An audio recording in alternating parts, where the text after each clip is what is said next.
This is 911. Do you have an emergency? Today on Rescue 911, a possible double drowning. I had a sick feeling in my stomach. A parent's worst nightmare. Children found unconscious in a swimming pool. Help me! Be there as rescuers work frantically to save twin boys from becoming a statistic. Plus, the story is true, the people are real, and the danger is certain. A night in the life of an Oklahoma police department. The other guy shot him in the head. On Rescue 911.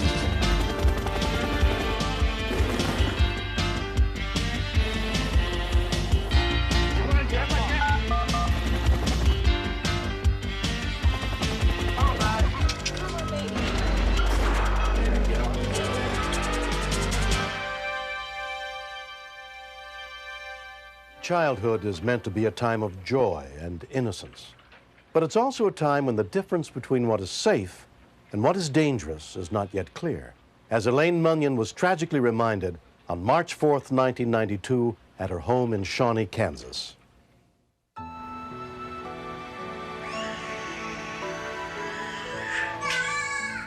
That morning, Elaine was reading to her 4 oldest children, while her 18-month-old twins, David and Jesse, played nearby. The older twins always had their big sister who wanted to play too. These guys just kind of have each other, so wherever one goes, the other goes. So they saved it until the morning as Moses commanded. Eat today, Moses said, because today is the Sabbath to the Lord. You will not find any of it on the ground today. 6 days you are to gather it, but on the 7th day there will not be any. Nevertheless, some of the people... It's not often that you get all 4 of them excited about a story at the same time. That was one reason I wasn't as in tune to the babies as I might normally have been.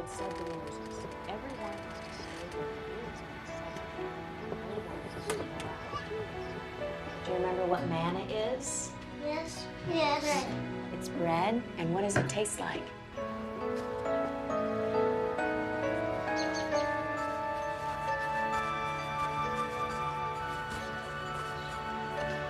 The people collected the manna from the ground every day, except on Timothy. I'll just say something. Sunday? Sunday the Sabbath. Sabbath? That's the same thing. Yeah, the Sabbath's a hard word. Eat it today, Moses said, because today is the Sabbath to the Lord. You will not... It like slowly permeates your consciousness. Wait a minute. I haven't heard any noise. I don't hear any talking. Jonathan, could you check on the twins?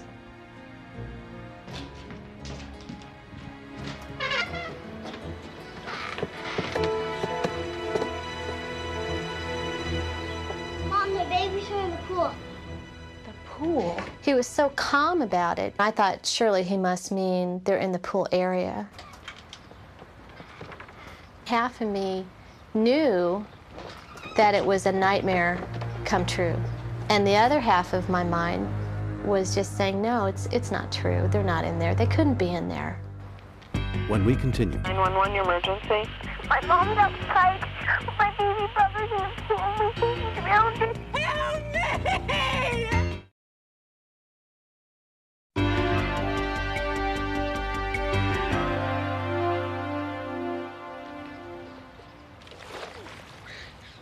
I yelled to my daughter to call 911.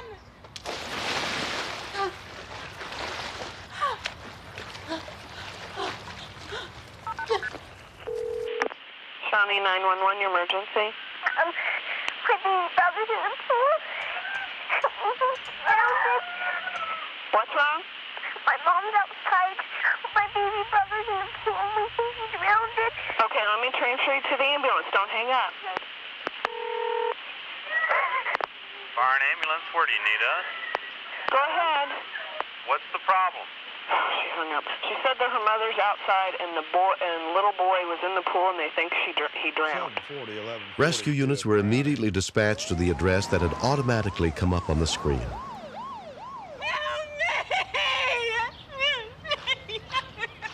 There was no sign of life. It had been so long since I'd had CPR training that I wasn't sure that I was doing it correctly. Help me! I could feel myself starting to slip over the edge into hysteria where all I was going to be able to do was scream. From across a field, David Rood heard her cries for help. I could see that she was trying to give CPR to both the babies and scream for help. Elaine quickly instructed David on how to do CPR. And I remember feeling guilty about giving David to him, and yet at the same time I knew that it would be much better to have one person for each baby instead of me trying to do them both. I was getting scared because I didn't know if I was helping. I didn't know if I was doing things right. I was really hoping somebody else would come along and help. Shawnee Police Officer Larry Burmaster arrived at the house within minutes of the call. The biggest surprise at that point was to find that there were 2 victims. I remember thinking that somehow I would have to decide which child to work with, and I really wished that I could do something for both of them. 710 dispatch, we have 2 victims. When Shawnee Fire Marshal Jeff Hudson arrived, he recognized Elaine. Just 6 weeks earlier, he had given her family a tour of the local fire station. I was terrified. I was scared.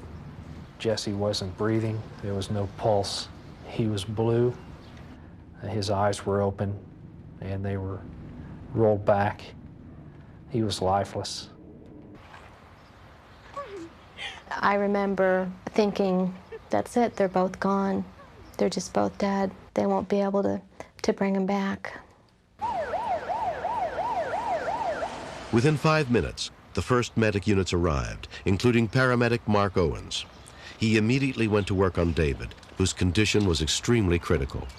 He was so cold, all his peripheral veins constricted, so we had to go through the bone into the actual bone marrow and give him IV fluids that way. Jesse was taken by ambulance to the nearest hospital. His twin brother David, still in critical condition, was taken by helicopter to Children's Mercy Hospital 20 miles away. As soon as Rob Munyon heard what had happened to his youngest sons, he rushed home from work. I had a sick feeling in my stomach. Elaine said that we need to decide where to go because they were going to different hospitals. I guess as their mom, then I needed to be with the one who wasn't going to make it. Okay, are you David's mom? Why don't you come in? They brought me right in, and they let me stand right by his head. And I just bent right over, right to his ear, and just sang to him his favorite little nursery songs, and I told him I loved him. They transferred Jesse over later, after he was stabilized. They felt like they would get better faster if they were together. We asked about the possibility of brain damage. And of course, at that point, they couldn't give us much of an answer. They said it would take some time to tell. Elaine stayed with her babies through the night. I remember as the hours went on and David still didn't wake up, becoming more and more concerned that there would be brain damage. And I remember praying and asking God, please don't take Jesse's playmate away. The next morning, the twins were examined by pediatric critical care physician Brad Bond. Okay, good boy. In my experience, the majority of these children that suffer a near-drowning episode will have brain dysfunction. And to see them recover so dramatically and come back to a normal neurologic state was very uplifting and heartwarming. David, where's Jesse's nose? Yes, that's right. Yes, that's right. Very good. When Jesse reached over and patted David, and David was awake and looking around, I just knew that they were both okay, and I felt like all those broken pieces of my heart were just back together again. 2 months later, Jesse and David have fully recovered without any sign of brain damage. You just can't ever be too safe with babies. They don't understand danger the way we do. Now we have the pool cover drained, and we never let the babies out on the deck unless an adult is there. We're very thankful for all the emergency workers. I just feel this incredible love for them. I mean, they saved the lives of my children, and I'm so thankful for that. Can you say wow? Say wow. Next. A lot of people think it can't happen in their city, but almost every major city across the country is experiencing some gang problems. Tommy!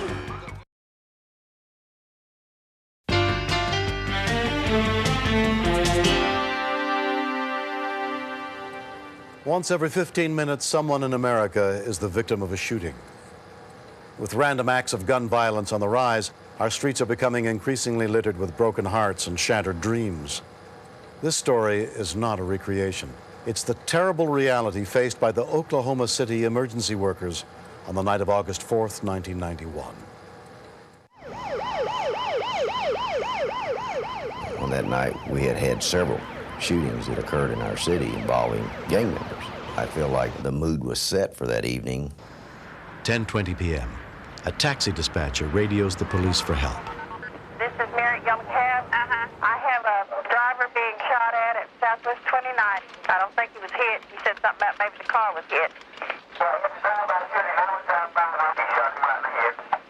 They said the guy pulled over and the other guy shot him in the head. In the head? Yes. Oh, there's some officers there now, hon. So, okay. Thank you.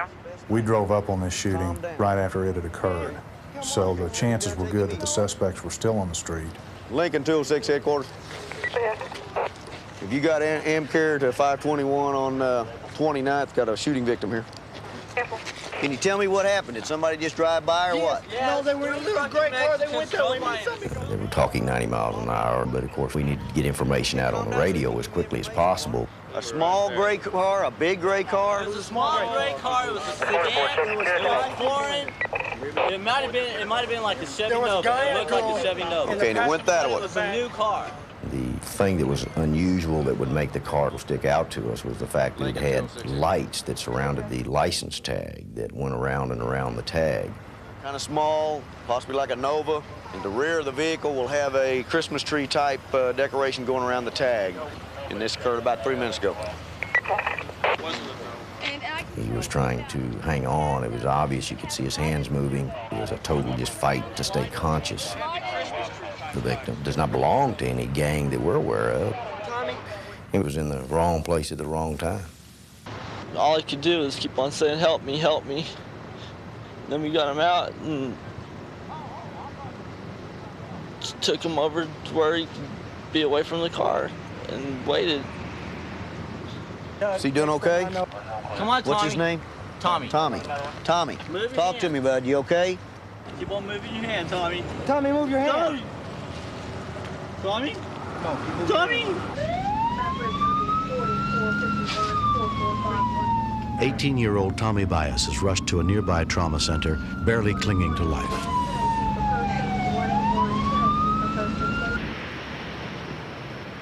When the young victim arrives at South Community Hospital, a trauma team is standing by, led by Dr. Brent Waters.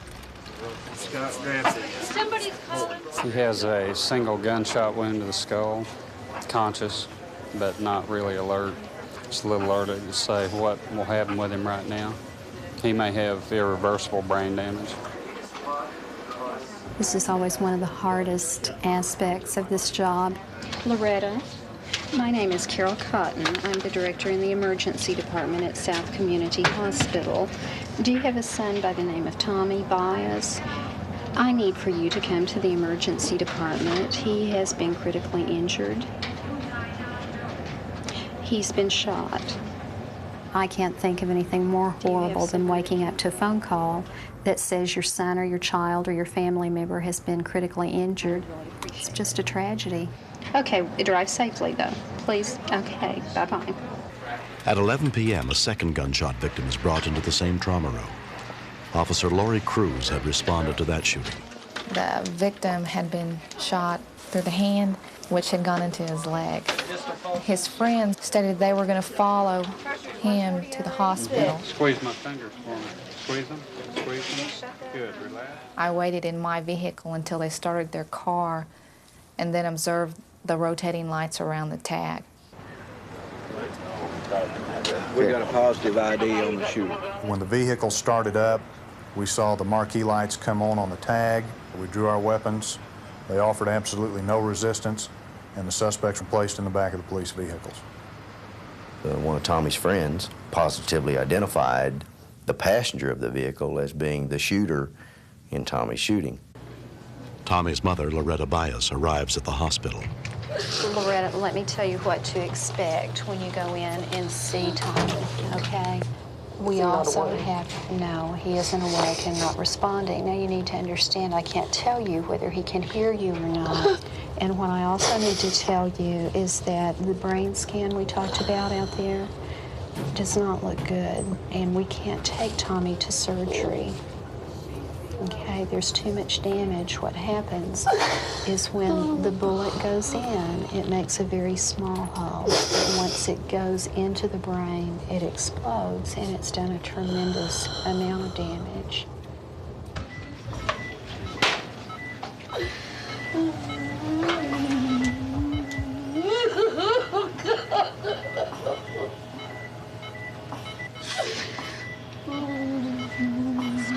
But there's not anything they can go in and just take out a piece of or fix. Then you mean he's gonna die?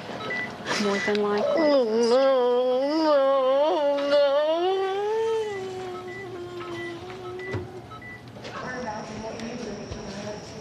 If Tommy survives, the suspects will probably be prosecuted for what we would call shooting with intent to kill.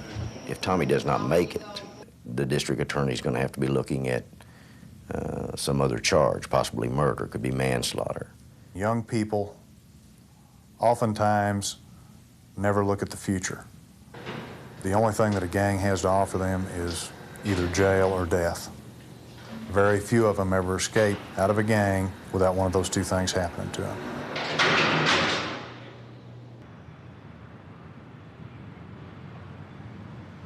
I want to thank everybody for coming up here.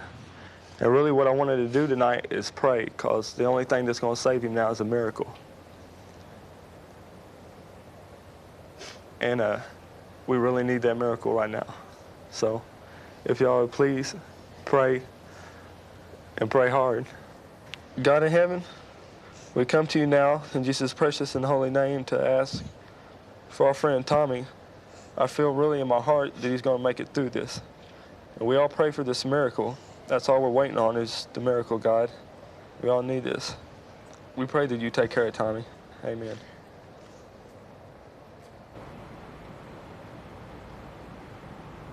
One week after the shooting, Tommy's older brother is at his bedside when the end comes. Both of his lungs, they finally collapsed.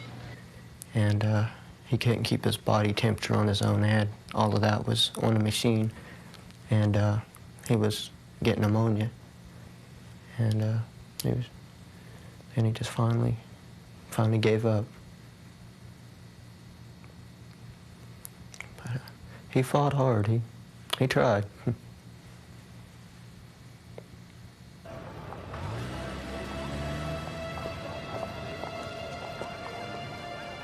There were 650 people at his funeral, and I know he was special. But I didn't know he was that special to so many people. But he had touched each of their lives in some way. 3 teenagers were arrested in connection with the shooting. The suspects were found guilty and sentenced to prison. A lot of people think it can't happen in their city, but almost every major city across the country is experiencing some gang problems. It's something that crosses all the barrier lines, and it is a community problem, and it's something that's going to take the entire community to solve. 5 months later, Tommy's family struggles to cope with their loss. It's left an empty space. All of our lives have changed. There will always be the pain from his death. You never, ever think that you'll have to deal with murder. And when you're part of it, you die. Part of you dies when the person dies.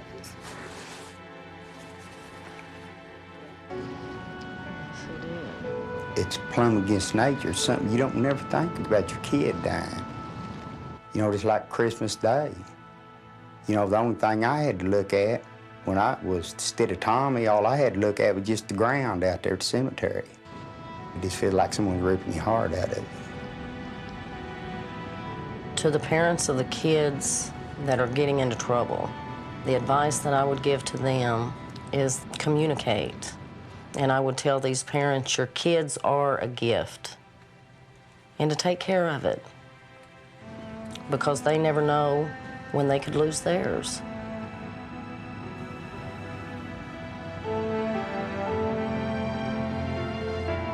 The death of 18-year-old Tommy Bias inspired the state of Oklahoma to pass a law that makes drive-by shootings a felony, whether or not anyone is actually injured.